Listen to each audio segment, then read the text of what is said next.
લઘુકથા સરસ્વતી વંદના. લેખક છે સુનીતા ઇજ્જતકુમાર. મેં તો એમાં પડવાની ના પાડી હતી, પણ મારું માને કોણ? અમારી સંસ્કારી નગરીમાં એક નામાંકિત સંસ્થાએ બાળકો માટે વક્તૃત્વ સ્પર્ધા યોજેલી. વહુએ ધરાર તથાગતને ભાગ લેવડાવ્યો. તથાગત એના દાદાની જેમ પોતાનામાં મસ્ત રહેનાર હતો. એના બાપુ કહેતા કે આપણે બીજા સાથે નહીં, જાત સાથે સ્પર્ધા માંડવાની હોય. જ્યાં સુધી તમારી જાત તમારી નજર સામે માન ભેર ઊભી નથી રહી શકતી, ત્યાં સુધી તમારી લડાઈ સ્વ સાથે હોવી જોઈએ. હા, પછી સ્પર્ધામાં ઉતરવું યોગ્ય ઠરે. લાયકાત વિનાની સાઈબી ને લાયકાત વિનાનો વિજય જણને જીવતે જીવત મુઓ બનાવે. મારી વાત તો ઠીક, પણ એના બાપા તો ઋષિ જેવા કલાકાર હતા. એની વાતોને ગાંઠે ન બાંધે તે જુઓ પોતાના કેવા હાલ કરીને બેઠી છે. થયું એવું કે તથાગત શાળાથી આવ્યો કે તરત વહુ એને લેતી કૂપડી સ્પર્ધામાં.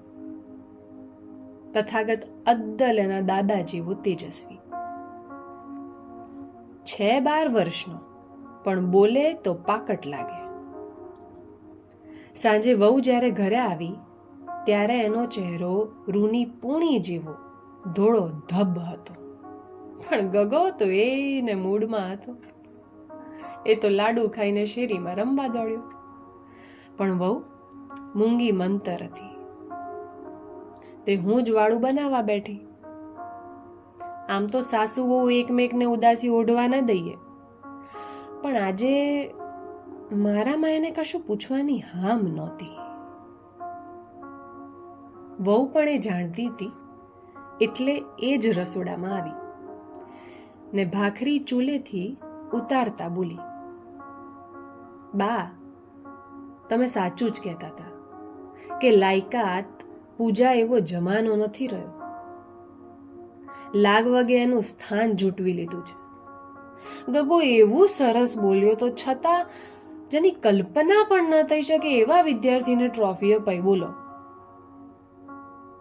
આટલું બોલતા એના ગળે ડૂમો બાજ્યો, જેમ એકવાર મારા ગળે બાજ્યો હતો.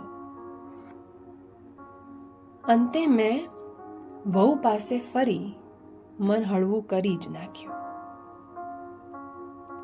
આ સંસ્કારી નગરીમાં વર્ષો પહેલા સારસ્વત સન્માનનો ઉપક્રમ હતો. સભાગૃહ પ્રબુદ્ધ નાગરિકોથી ખચોખચ હતો. મંચસ્થ મહાનુભાવો ખરા સારસ્વતને પોંખવાના હતા, પણ છેલ્લી ઘડીએ ખરાને બદલે ખોટો સિક્કો ભારે થઈ ગયો. જ્યારે સન્માનિત વ્યક્તિનું નામ જાહેર થયું ત્યારે 2 ઘડી તો પ્રબુદ્ધ નાગરિકોમાં સન્નાટો છવાઈ ગયો, પણ તરત મંચસ્થ એક વિશેષ મહાનુભાવે એ નામને તાળીઓથી વધાવી લીધું.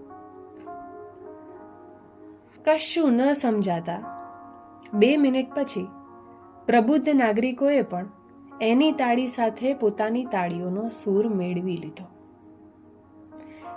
તે દાડે આજની જેમ બધું નક્કી થયા મુજબનું જ થયું હતું, સિવાય કે એક વસ્તુ.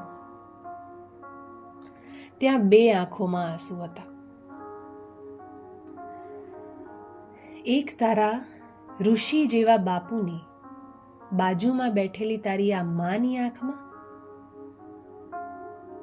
ને બીજું મંચ ઉપર ઊંચેથી ઉતારીને નીચે મુકાયેલી માં સરસ્વતીની આંખમાં. બેવનું દ્રવતું હૈયું નીતરતી આંખોમાં આવીને બેઠું હતું. મને ઢીલી થતી જોઈ વહુ અસલ તમારા ભાઈની જેમ બોલી, બાપુ શું કહેતા હતા? આપણે નિષ્ઠાથી કર્મ કરીએ જવાનું, ફળની આશા રાખીએ તો મન આડું થાય ને. ને અમે બેઉ મુક્ત મને હસી પડ્યા.